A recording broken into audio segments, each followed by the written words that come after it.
Bismillahirrahmanirrahim.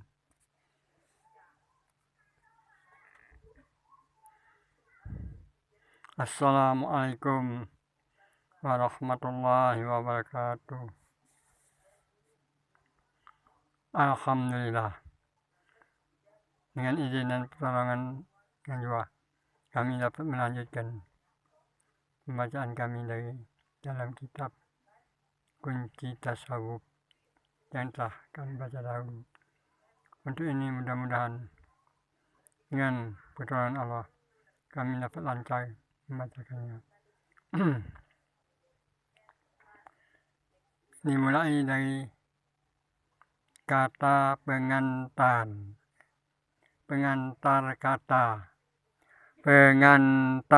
kata. Bismillahirrahmanirrahim.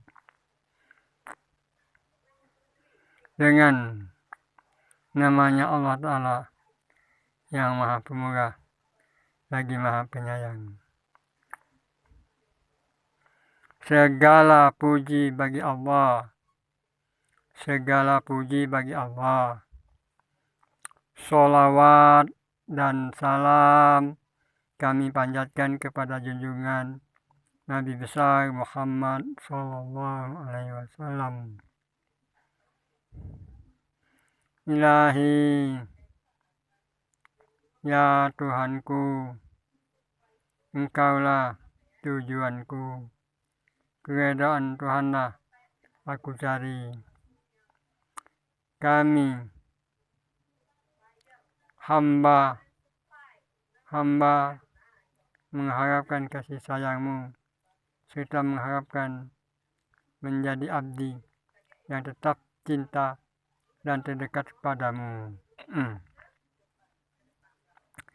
Ya Allah, ya Tuhan, bimbinglah kami dalam melaksanakan hajat kami dan ampunilah segala dosa-dosa kami.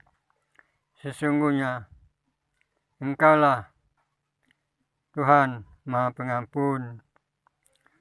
Tidak ada Tuhan melainkan Engkau.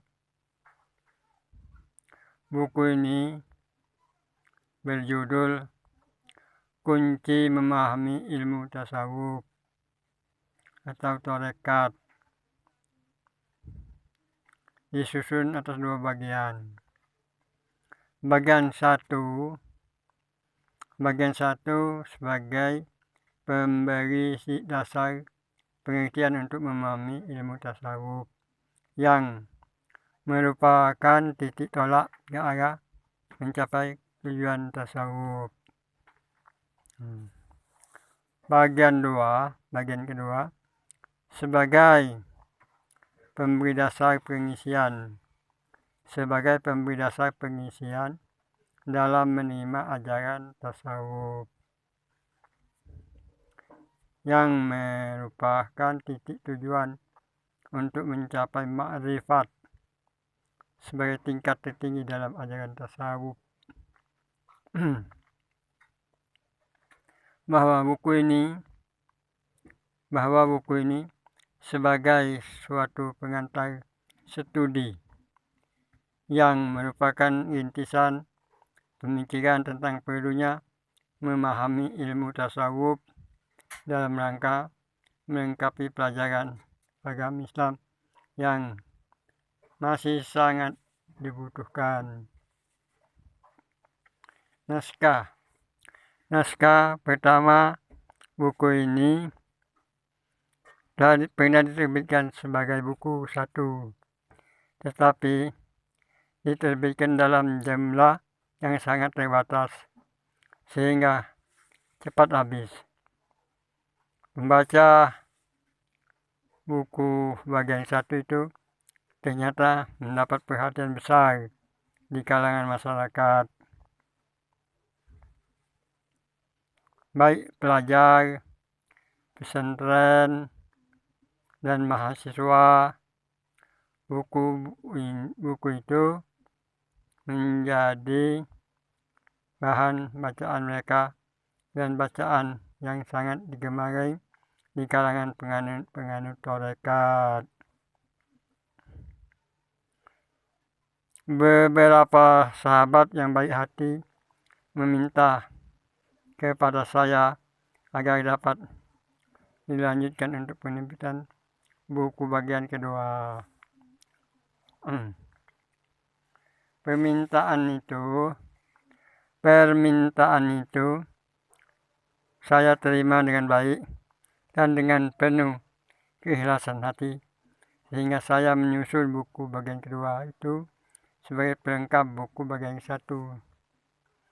Mengingat pentingnya buku ke-1 dan kedua itu sebagai kunci pembuka jalan keluar dari kesesatan.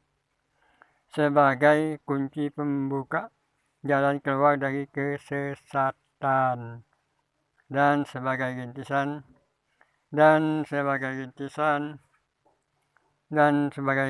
pemikiran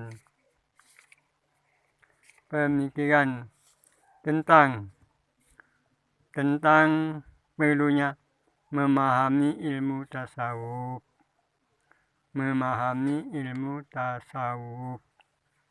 Maka dalam penerbitan ini dijadikan menjadi satu buku saja yang tersusun atas 2 bagian seperti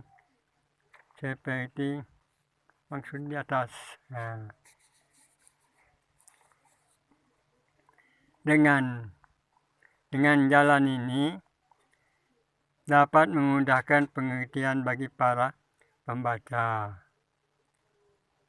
Tidak dapat disangkal bahwa pengaruh tasawuf di tanah air kita sejak dahulu cukup meluas.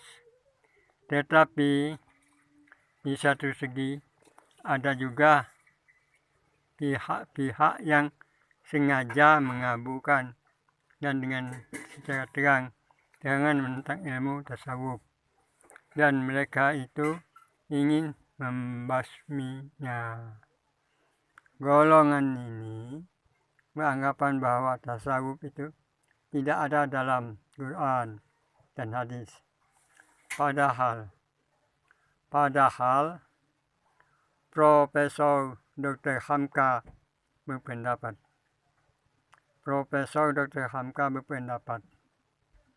bahwa tasawuf Islamia itu telah timbul sejak timbulnya agama Islam itu sendiri, bertumbuh di dalam jiwa pendiri Islam itu sendiri, yaitu Nabi Muhammad SAW. Disauk airnya dari Quran itu sendiri.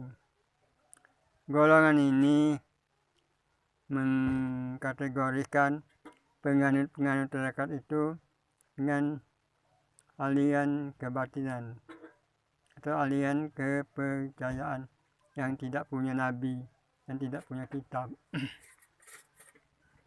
Padahal yang paling banyak berselawat kepada Nabi Muhammad SAW tidak kurang dari 300 kali sehari adalah penganut tarekat itu. Karena cintanya kepada nabinya Muhammad SAW, dan penganut tarekat itulah pula yang paling banyak menyebut nama Allah atau berzikir paling sedikit 700 kali sehari semalam. La ilaha illallah. Dalam pada ini Ghazali berpendapat bahwa kaum sufi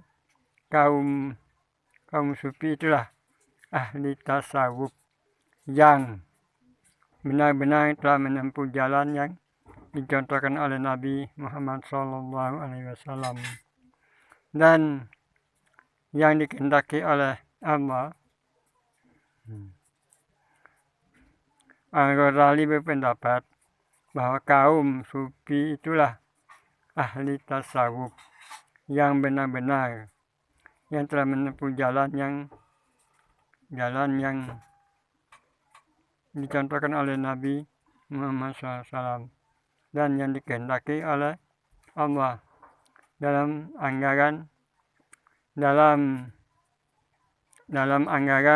dasar pembela tarekat Islam atau PPTI, menegaskan tarekat bukanlah aliran kepercayaan ataupun aliran kebatinan. Tarekat bukanlah aliran kepercayaan ataupun aliran kebatinan, tetapi tarekat adalah bagian dari ajaran agama Islam sendiri. Tarekat adalah bagian dari ajaran agama Islam yang terpenting. Selanjutnya, golongan itu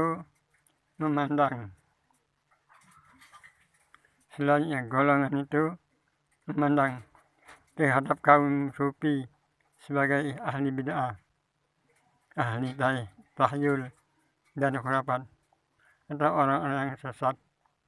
Karena itu maka golongan itu menaruh sangka-sangka buruk terhadap kaum sufi, di mana golongan itu suka memaki-maki dan menghina-hina kaum sufi. Karena sangka buruk mereka itulah yang menggelincirkan mereka dalam jurang kesesatan, sehingga mereka itu atau golongan itu tidak lagi mempercayai adanya manusia tingkat wali atau apa yang dinamakan wali Allah. Akidah seperti itu sebenarnya adalah bertentangan dari akidah yang digariskan oleh kitab-kitab suci Al-Quran. Dalam pada itu, kitab suci Al-Quran telah memberitakan tentang adanya manusia tingkat wali, sebagaimana firman Allah yang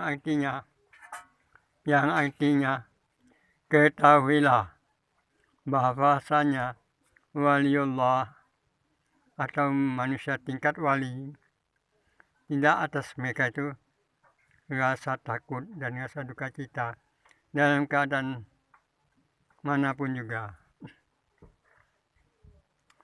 Juga dalam kitab Ihya Ulumuddin,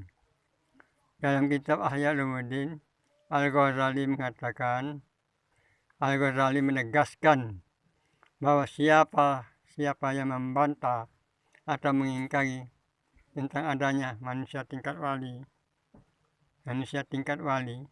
maka ia juga mengingkari adanya manusia tingkat nabi. Selanjutnya, Al-Ghazali mengatakan bahwa waliullah itu mempunyai kekuatan jiwa atau batin yang sangat kuat sekali berhubungan karena suci. Bahwa wali Allah itu mempunyai kekuatan jiwa atau batin yang sangat kuat sekali berhubungan karena suci bersihnya kalbu mereka. Karena suci bersihnya kalbu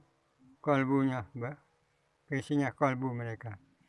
Kalbu mereka itu bagaikan cermin yang sangat bersih dari segala kotoran maksiat dan bersih dari sifat-sifat yang buruk, sehingga dengan gampang menangkap atau menerima apa-apa yang bersifat suci dari pancaran nur ilahi.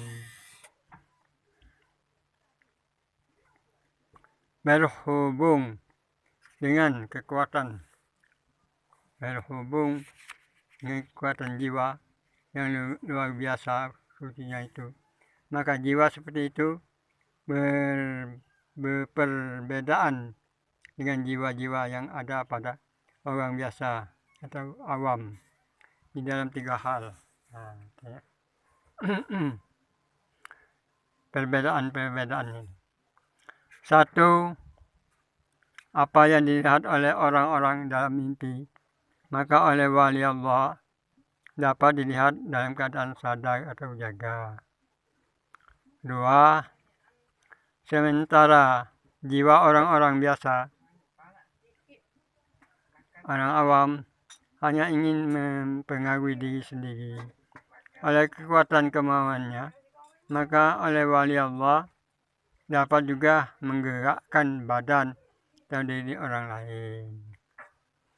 3. Jika ilmu yang didapat oleh orang-orang biasa dengan jalan keuraitan belajar, maka wali Allah didapat dengan ilham. Berdasarkan alasan tersebut di atas, maka golongan yang tidak percaya adanya manusia tingkat wali adalah suatu pandangan sangat merusak akidah Islam. Di lain segi lagi, memang ada juga didapati penganut tarekat yang sesat.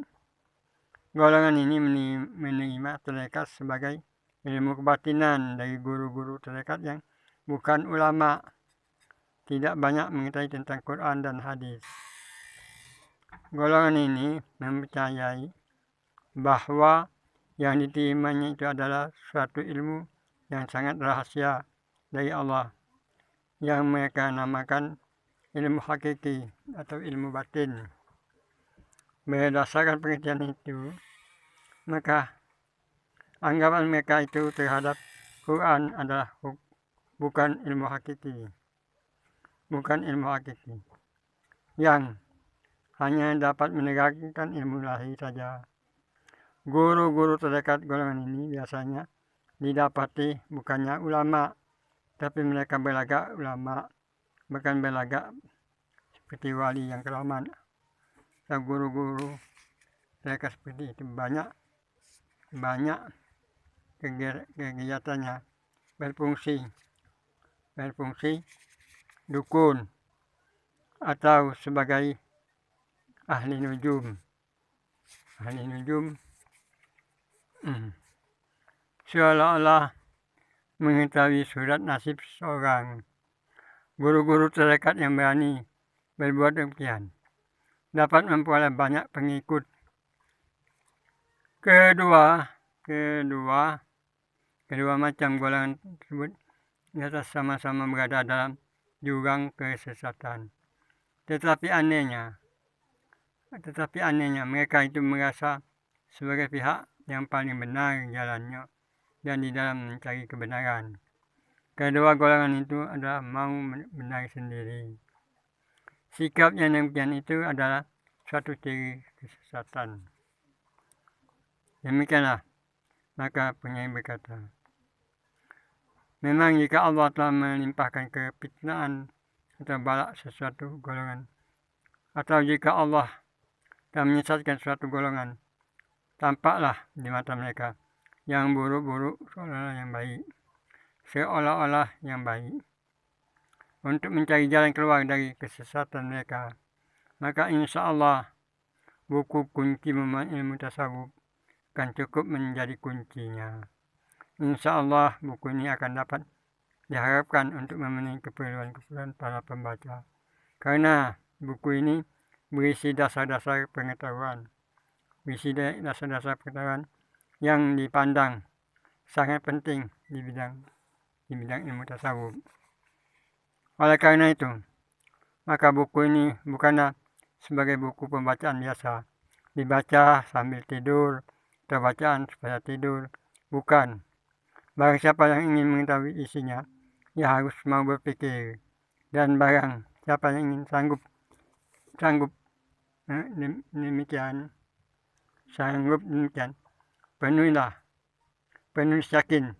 penulis yakin bahwa pembaca akan diperkaya pengetahuannya, dan insya Allah Tuhan akan memberi kunci pemuka jalan keluar dari kesesatan. Mudah-mudahan buku ini dapat memenuhi keperluan para pembaca dan semoga berguna sesuai tujuannya untuk kepentingan agama, bangsa dan umat Islam pada umumnya. Wabillahi taufiq wal hidayah.